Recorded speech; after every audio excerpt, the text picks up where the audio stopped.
The Old Man Who Became a Fish. Some years ago, a noted official became the magistrate of Kosang County. On a certain day, a guest called on him to pay his respects, and when done came, the magistrate had a table of food prepared for him, on which was a dish of skate soup. When the guest saw the soup, he twisted his features and refused it, saying, "Today I am fasting from meat, and so I beg to be excused." His face grew very pale, and tears flowed from his eyes.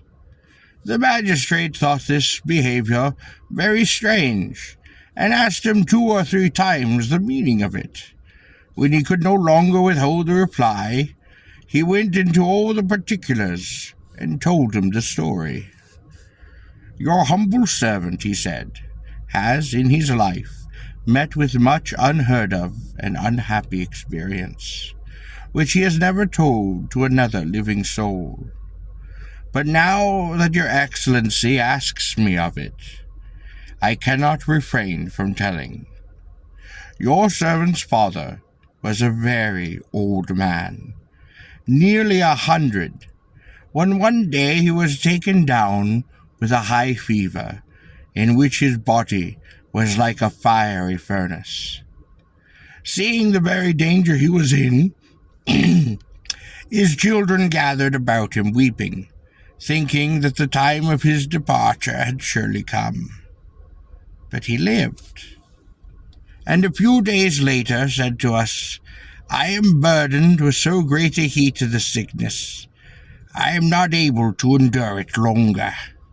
I would like to go to the bank of the river that runs before my house, and see the water flowing by, and be refreshed by it. Do not disobey me now. Carry me out at once to the water's edge.'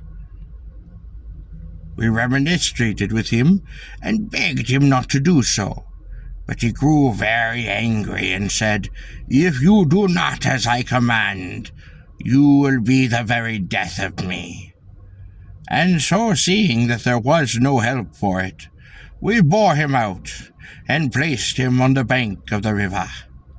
He, seeing the water, was greatly and happily delighted, and said, 'The clear flowing water cures my very sickness.'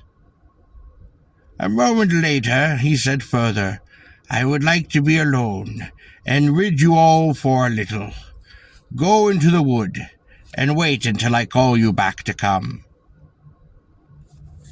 We again remonstrated about this, but he grew furiously angry, so that we were helpless. We feared that if we insisted, his sickness would indeed grow worse, and so we were therefore compelled to yield.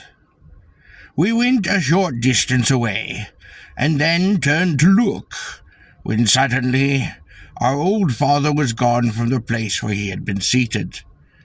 We hurried back to see what had happened. My father had taken off of his clothes and plunged into the water, which was muddied.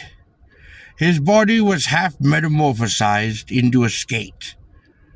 We saw its transformation in terror, and did not dare to go near him, when all at once it became changed into a great flatfish that swam and plunged and disported itself in the water with such intense delight.